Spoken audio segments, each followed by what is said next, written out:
Halo kawan pajak, selamat datang di podcast KPP PMA 5, podcast ceria, cerita perpajakan PMA 5. Nah kawan pajak, podcast ceria ini selalu membahas topik dan isu perpajakan terkini dan tentunya seru banget nih. Nah bagi kawan pajak yang belum pernah menonton podcast ceria ataupun belum menonton episode podcast ceria sebelumnya, maka bisa banget nih untuk langsung mengunjungi channel YouTube KPP PMA 5. Dan di episode kali ini kita akan membahas topik yang tidak kalah menariknya nih. Nah, mungkin kawan pajak juga banyak menanyakan tentang topik ini, terutama untuk kawan pajak di KPP PMA 5. Apakah itu? Nanti kita akan sama-sama bahas bersama dengan saya, Esther Ulisyahaan, penyuluh pajak ahli pertama KPP PMA 5.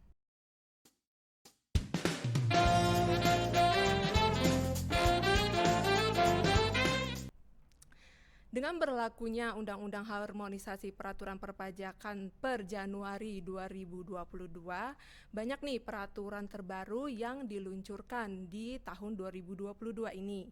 Salah satunya adalah PMK 71 tahun 2022 tentang pajak pertambahan nilai atas penyerahan jasa kena pajak tertentu. Nah, mungkin kawan pajak masih banyak yang bingung atau juga masih kurang paham nih tentang PMK 71 tahun 2022 ini.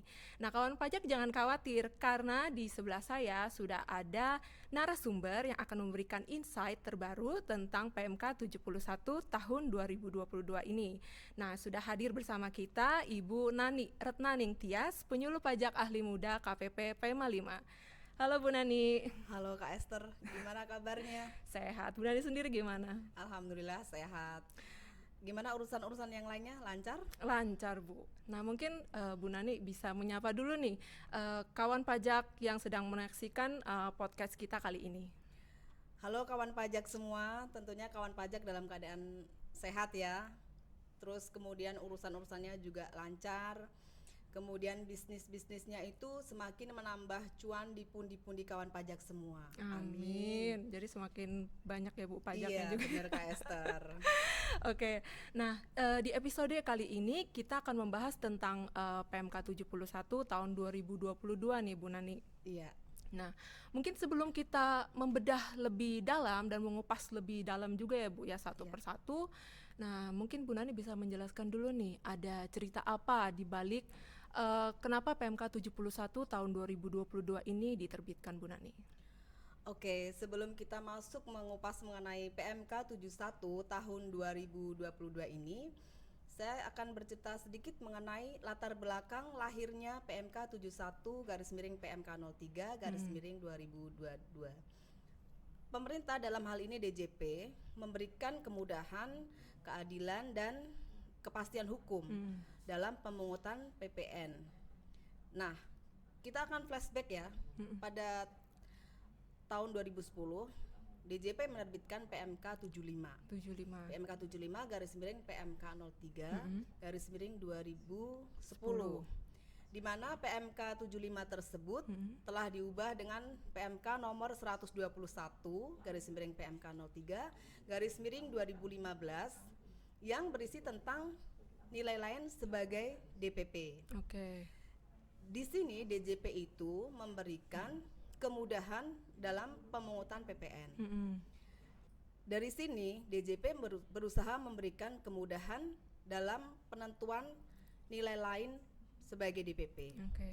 Yang kedua yang menjadi latar belakang terbitnya PMK 71 garis miring PMK 03 garis miring 2022 adalah DJP menjalankan amanat dari Pasal 16G huruf I Undang-Undang Nomor 7 Tahun 2021 ya, Kak Esther ya. Yeah. Itu ya Undang-Undang tentang harmonisasi peraturan perpajakan.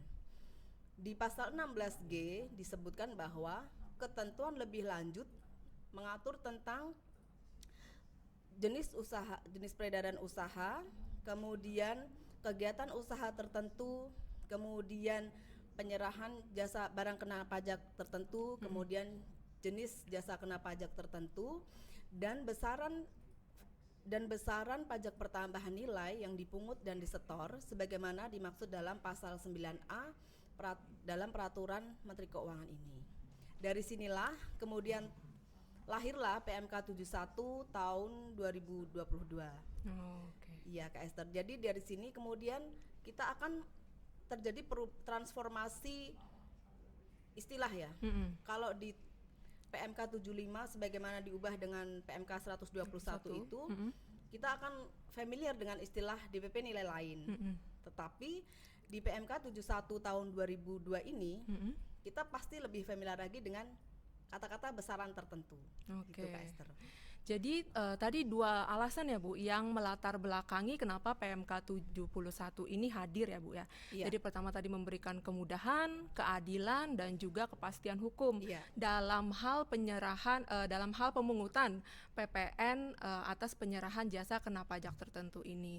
Jadi dengan berlakunya PMK 71 tahun 2022 per 1 April 2022 ya Bu ya. Iya benar. Nah itu berarti akan menghapus atau mencabut peraturan-peraturan sebelumnya ya Bu ya? Benar. Oke. Nah, kawan pajak, salah satu highlight nih di PMK 71 tahun 2022 itu adalah tentang besaran tertentu. Nah, Bu Nani, bedanya DPP nilai lain dan juga besaran tertentu itu apa sih Bu Nani? Mungkin kita bisa menjelaskan juga ya terkait misalkan dalam penghitungan DPP-nya ataupun tarif PPN-nya. Kalau kita bicara mengenai perbedaan antara DPP nilai lain dengan besaran tertentu, kita tahu ya di Undang-Undang PPN itu DPP itu terdiri dari 5 ya. Ya. Yang pertama itu harga jual, yang kedua itu penggantian, yang ketiga nilai impor, yang keempat itu nilai ekspor, dan yang kelima nilai lain. Dalam nilai lain itu merupakan uang yang nilai berupa uang yang ditentukan oleh Peraturan Menteri Keuangan. Kemudian ketika kita berbicara tentang besaran tertentu, itu besaran yang telah ditetapkan juga oleh Peraturan Menteri Keuangan. Untuk lebih jelasnya saya akan memberikan salah satu contoh ilustrasi. Misalnya ya, penyerahan jasa kena pajak itu sebesar 1 juta. 1 juta. Ketika kita menghitung dengan nilai lain sebagai DPP 10%, maka DPP yang dicantumkan dalam faktur pajak itu besarnya adalah 10% kali 1 juta. 10% kali 1 juta berarti Iya. DPP-nya Bu Iya ya? benar. Berarti kan 100.000. 100.000. Kemudian PPN yang dipungut adalah sebesar 11% kalikan 100.000. Berarti tarif normal dikalikan DPP nilai lainnya gitu ya Bu ya? Iya benar, berarti 11.000 ya. Iya. Kemudian kalau untuk menghitung dengan besaran tertentu berdasarkan PMK 71 tahun 2022 ini, maka kita menuangkan nilai DPP dalam faktur pajak adalah sama, yaitu 1 juta sebesar penyerahan jasa kena pajak tertentu itu.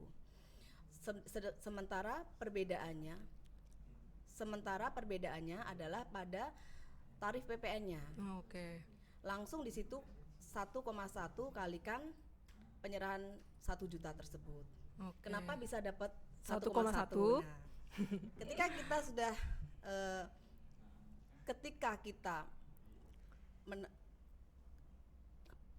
nilai lain sebesar 1,1 itu dihitung dari 10% kali PPN 11%. Oke. Akhirnya ketemu 1,1. 1.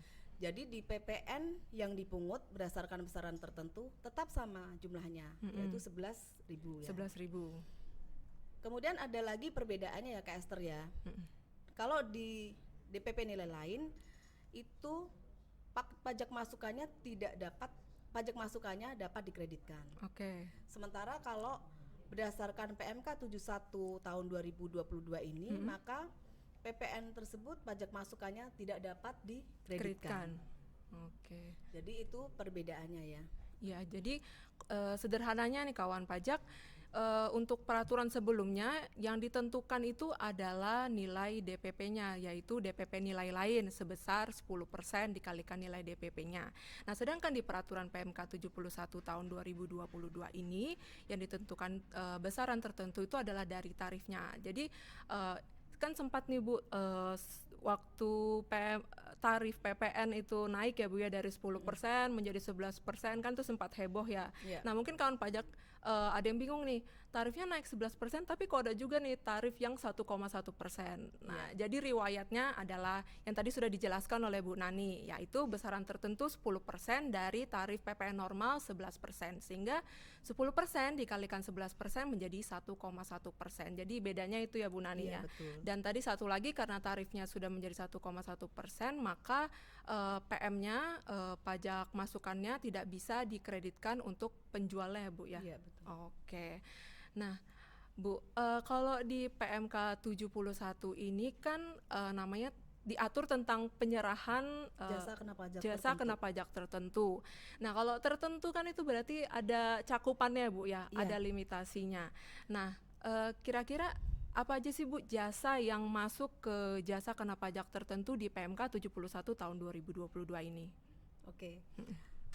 Ketika kita pada kata-kata tertentu ya, secara sesuatu yang tertentu itu pastinya kan segala sesuatunya sudah ditunjuk ya, tertentu. Tapi kalau tidak ada batasan tertentu, otomatis itu sesuatu yang general.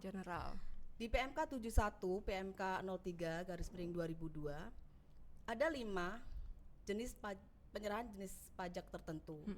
Yang pertama yaitu jasa pengiriman paket pos. Ya, itu Kak Esther. Yang kedua adalah jasa biro perjalanan wisata dan atau jasa agen perjalanan wisata. Yang ketiga jasa pengurusan transportasi atau bahasa kerennya freight forwarding ya. Kemudian yang keempat adalah jasa pemasaran dengan media voucher, jasa penyelenggaraan layanan transaksi berdasarkan distribusi voucher, dan jasa penyelenggaraan program loyalitas dan penghargaan konsumen. Kemudian yang kelima ini adalah jasa perjalanan ke tempat lain dalam rangka pelaksanaan ibadah keagamaan. Udah jelas ya 5 ya berarti. Ada 5 ya. Baik kawan pajak, nah sesuai dengan pasal 2 PMK 71 tahun 2022 ini ada 5 jenis jasa kena pajak tertentu yang tadi sudah dijelaskan oleh Bu Nani. Nah kita akan kupas nih satu persatu ya Bu Nani ya. Kita mulai dari yang pertama tadi sudah disebutkan Bu Nani, yaitu adalah jasa pengiriman paket pos tuh Bu Nani. Oke, kita kupas satu-satu ya kawan pajak ya.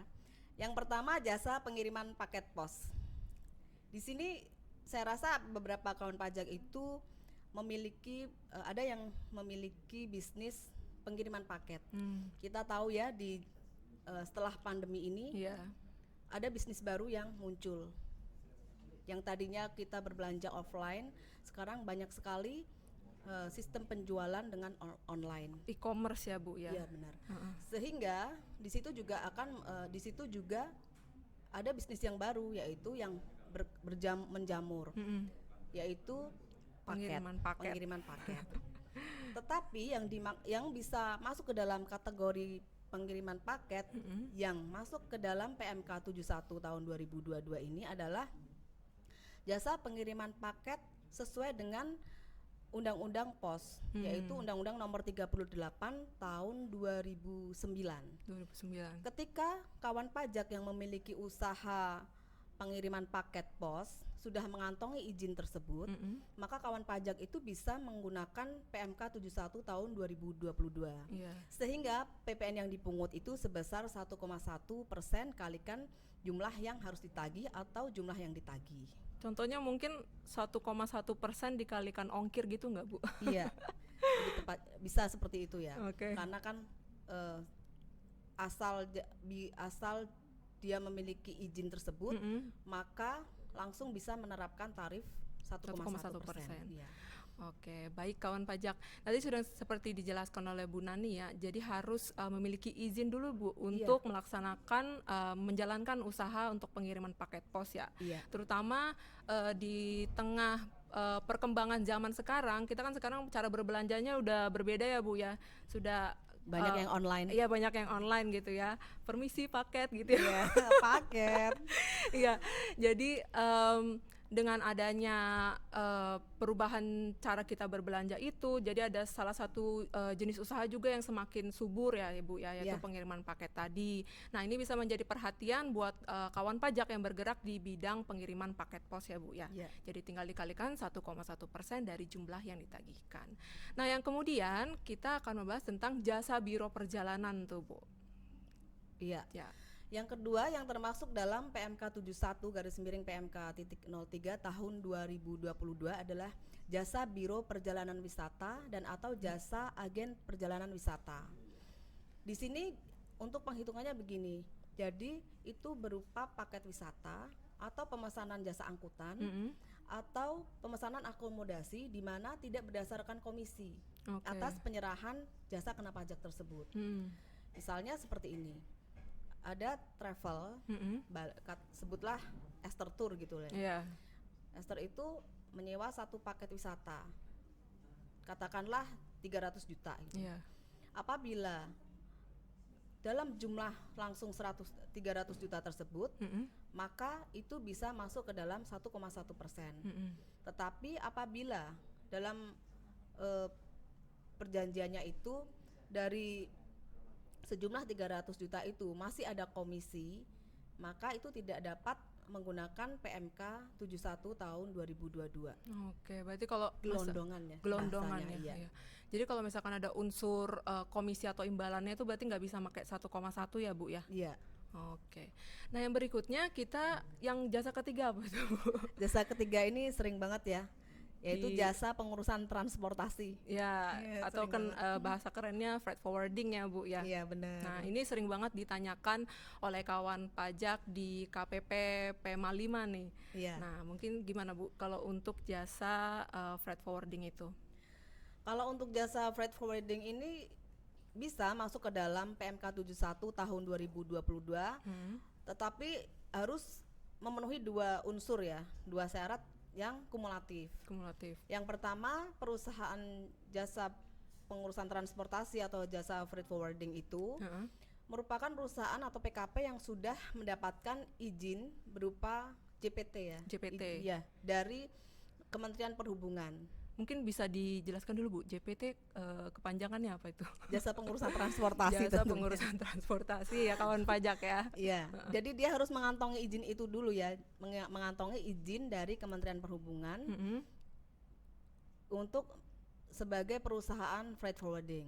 Yang kedua, ketika bertransaksi perusahaan kawan pajak yang bergerak di bidang JPT itu harus secara eksplisit menuangkan freight charges atau biaya transportasinya ya Bu. Benar, maksud saya juga itu. Jadi jumlah biaya transportasi yang ditagihkan itu secara eksplisit dituangkan dalam faktur pajaknya itu, dalam invoice-nya.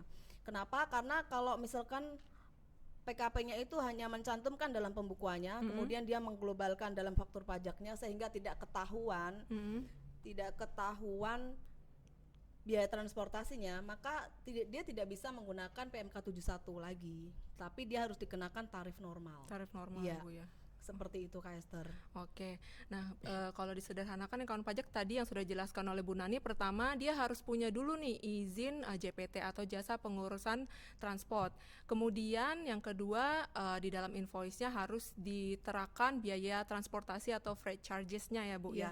Dan ini juga transportasinya bisa darat, laut, udara ya Bu ya? Oh ya, semua moda bisa itu masuk ke dalam PMK 71 asal dua syarat itu terpenuhi. Jadi 1,1% dikalikan dengan jumlah yang ditagih ya Bu, atau seharusnya ditagih. Iya betul. Nah kemudian yang keempat nih Bu Nani, jasa pemasaran dengan media voucher, dan ada banyak nih Bu kalau yang keempat ini ternyata ya. Sebenarnya saya bingung ya waktu membahas yang keempat ini ya, jasa pemasaran dengan media voucher, kemudian jasa penyelenggaraan terkait dengan layanan transaksi terkait dengan distribusi voucher, dan jasa penghargaan konsumen. Sebenarnya tapi mungkin dari PMK ini mungkin karena mirip-mirip bisnisnya mungkin jadi langsung dijadikan satu rumpun jadi satu gitu ya di nomor 4 ini mengenai jasa pemasaran dengan media voucher. ini bisa masuk ke dalam kategori PMK 71 tahun 2022 asalkan ya dengan syarat dia tidak ada komisi atau tidak ada selisih margin. Oh, jadi tidak ada komisi dan selisih margin. Iya. Jadi 2 ya Bu ya, dan Iya. karena kan tadi Bu ya. Ya, kenapa begitu? Karena ketika perusahaan itu melakukan penjualan dan ada selisih margin, dia tidak bisa menggunakan PMK 71 tahun 2022 karena di situ bisa terdapat selisih kan, Iya. pajak keluaran dengan pajak Pajak masukan. masukan. Termasuk juga dengan komisi. Nah, untuk bisa menggunakan PMK 71, saya berikan contoh seperti ini. Misal penjualan voucher 10.000 sebanyak 100 biji ya. 100 biji. Katakanlah jadi 1 juta. Iya. Kemudian PKP itu bisa memakai PMK 71 tahun 2022 jika atas voucher 10.000 dengan jumlah 100 tersebut langsung ditulis di fakturnya itu 1 juta. Oke. Ya, jadi di situ kan tidak ada unsur komisi, tidak ada unsur selisih margin. Selisih margin. Ya, betul. Sehingga sehingga kawan pajak yang termasuk ke dalam kawan pajak yang melakukan transaksi jasa pemasaran dengan media voucher apabila ketika membuat faktur pajak itu tidak ada komisi dan tidak ada selisih margin bisa menggunakan PMK 71 sebesar 1,1% kali jumlah yang ditagih atau jumlah yang seharusnya ditagih. Gitu, Kak Esther. Oke, luar biasa Bu Nani. Nah Bu Nani, kita ini masuk ke yang jasa terakhir nih Bu Nani, yaitu Udah yang terakhir ya? ya udah terakhir. Yaitu Yang terakhir. jasa perjalanan ke tempat lain dalam perjalanan ibadah keagamaan. Nah ini mungkin Bu Nani harus pelan-pelan nih ngejelasinnya, karena kan perjalanan ibadah keagamaan gitu, apakah ketika kita mau beribadah tetap harus dipajakin juga seperti itu? Misalkan Bu Nani mau pergi umroh gitu ya, Iya, nanti pergi banyak yang demo ya, nggak mau umroh semua karena kena pajak gitu Bu iya, ya. bener banget. Jadi begini Kak Esther, yang untuk jasa perjalanan ke tempat lain dalam rangka ibadah keagamaan itu yang dikenakan pajak itu sebenarnya dalam rangka ke tempat lainnya itu, bukan dalam rangka ibadahnya. Oke. Sebagai contoh begini, saya pergi umroh, otomatis kan tempat ibadahnya itu Mekah dan Madinah. Nah, Tapi ketika saya menambahkan saya kepengen ke Dubai, kemudian ke Turki, nah yang dikenakan, yang dipajaki itu yang ke Turki, ke Dubai. Dubai. Jadi Oh, untuk oke. ibadah keagamaannya itu tidak dikenakan. Oke. Jadi kalau misalkan Kak Esther pergi ke Yerusalem ya, kemudian habis itu mampirnya nanti ke London kemana, Iya. itu yang dikenakan. Jadi yang ditekankan adalah jasa perjalanan ke tempat lain. Nah, itu ada yang berbeda nggak Bu tarifnya? Kalau tarifnya itu terdapat perbedaan ya. Jadi dalam perjalanan ibadah yang digandengkan dengan ke tempat lainnya itu dikenakan 1,1% untuk faktur untuk penyerahan yang dirinci. Oke. Ya, jadi kan ada yang, lah terus gimana nanti kalau misalkan tagihannya itu gelondongan, Iya. mereka tidak memecah ya, saya ya Ah. biayanya misalkan kalau yang ke Mekah itu katakanlah $15.000, kemudian yang satunya lagi ke Dubai itu katakanlah $5.000.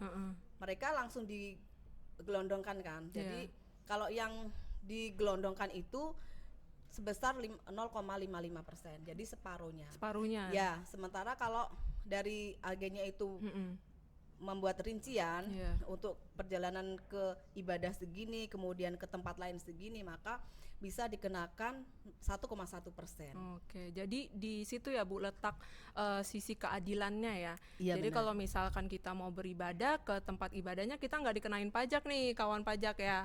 Jadi tapi kalau misalkan ke tempat yang lain nih plus-plusnya itu yang dikenakan pajak gitu ya Iya, Bu ya. benar, Kak Dan Esther. kalau misalkan ternyata digabungkan menjadi satu dalam invoice-nya, maka itu dibagi 2 juga ya Bu. Jadi tadi 1,1% dibagi 2 jadinya 0,55% gitu ya Bu ya. Iya, setengahnya. Oke. Nah, Bu Nani, kalau untuk pembuatan fakturnya sendiri nih Bu, itu ada yang berbeda nggak? Jadi nanti mungkin kawan pajak nih bisa langsung mempraktekkan ketika membuat fakturnya ya di e-faktur tuh Bu. Apakah kodenya ada yang berubah, terus juga pengisiannya apakah juga ada yang berubah? Iya. Terus terang ketika terjadi perubahan dari PMK 75 ke PMK 03 tahun 2010 sebagaimana telah diubah dengan PMK 121 garis miring PMK 03 tahun 2015 yang mana dalam PMK tersebut menentukan nilai lain sebagai DPP. Itu rentetannya dengan pembuatan faktur pajak dengan kode 04. Oke. Nah, ketika kemudian pemerintah menerbitkan PMK 71 tahun 2022, maka dari kode 04 itu bergeser menjadi 05. Sudah ditentukan dengan adanya besaran tertentu, faktur pajak yang digunakan kodenya itu 05. Sebelumnya kan belum pernah ada digunakan ya Bu 05 ini ya Bu ya. Sepi ya. Sepi. Sepi pengunjung tuh 05. Jadi awalnya di peraturan yang lama kita menggunakan kode 04, sekarang kita menggunakan 05 ya Bu ya. Iya benar Kak Esther. Nah kalau untuk pengisian DPP-nya sendiri Bu tadi, ada yang berbeda nggak Bu di 05 ini? Kalau pengisiannya tentu berbeda ya Kak Esther ya. Kalau di 04 itu kan pengisian DPP-nya 10% dari DPP. Iya. Sedangkan kalau kode 05 itu sama dengan jumlah yang diserahkan itu. Yang saya tadi jelaskan, kalau yang 04 itu berarti 10% kali 1 juta 100.000 DPP-nya, sementara kalau yang di 05 itu ya 1 juta itu yang menjadi DPP. Oke, Itulah, jadi Esther. itu ya bisa di take notes nih kawan pajak apa aja bedanya. Jadi udah berubah untuk pemungutan penyerahan atas jasa kena pajak tertentu ini yang awalnya menggunakan kode faktur pajak 04 sekarang sudah berubah menjadi kode faktur pajak 05 dan juga untuk pengisian DPP-nya tetap sama ya Bu ya, sesuai dengan nilai penggantiannya atau nilai jualnya gitu ya Bu ya untuk yang faktur pajak 05. Karena kan tidak menggunakan DPP nilai lain lagi kan ya Bu ya. Iya betul. Sedangkan nanti di tarifnya itu nanti bisa kawan pajak hitung dulu nih secara manual, kemudian di-input di aplikasi e-fakturnya. Jadi 1,1% dikalikan dengan DPP-nya tadi ya Bu ya. Dan jadi di Excel dulu aja biar nggak salah. Oke.